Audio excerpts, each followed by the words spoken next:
हम चाहते तो हैं बहुत कुछ पाने की, पर इसमें सफल नहीं हो पाते।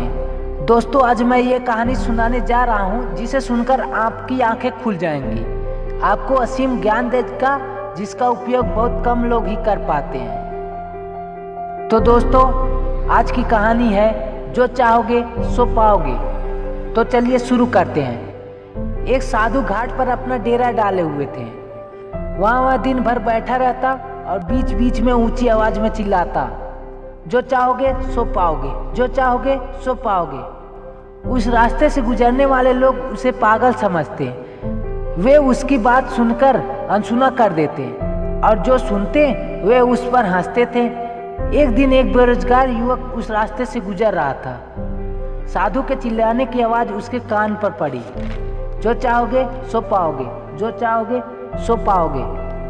यह सुनकर वह युवक साधु के पास आ गया और उससे पूछने लगा, बाबा, आप बहुत देर से जो चाहोगे सो पाओगे चिल्ला रहे हो। क्या आप सच में मुझे वो दे सकते हो जो मैं पाना चाहता हूँ? साधु बोला, हाँ बेटा, लेकिन पहले तुम मुझे ये बताओ पाना क्या चाहते हो? युवक बोला, बाबा, मैं चाहता हूँ एक दिन हीरो का बहुत बड़ा व्यापारी बनूं। क्या आप मेरी इच्छा पूरी कर सकते हैं? साधु बोला, बिल्कुल बेटा, मैं तुम्हें एक हीरा और एक मोती देता हूँ। उससे तुम जितने चाहे हीरे मोती बना लेना।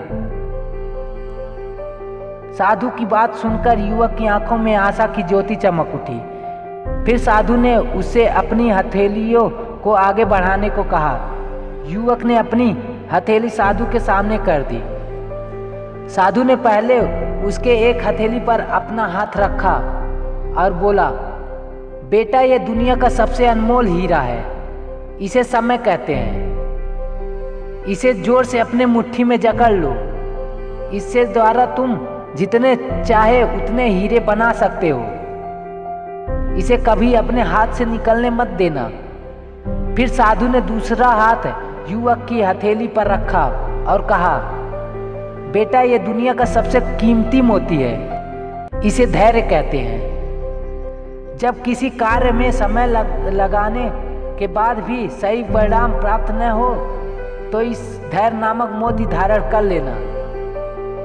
यदि यह मोती तुम्हारे पास है तो दुनिया में जो चाहो हासिल कर सकते हो।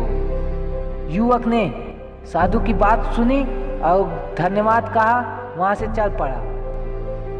उसे सफलता के 2 गुरु मंत्र मिल गए थे।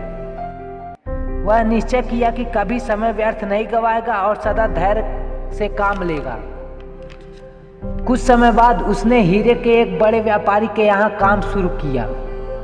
कुछ वर्षों तक वह दिल लगाकर व्यवसाय का हर गुण सीखता रहा और एक दिन अपनी मेहनत और लगन से अपना सपना साकार करते हुए हीरे का बहुत बड़ा व्यापारी बन गया। दोस्तों, इस कहानी से ये सीख मिलती है कि लक्ष्य की प्राप्ति के लिए सदा समय और धैर्य नामक हीरे मोती अपने साथ रखें।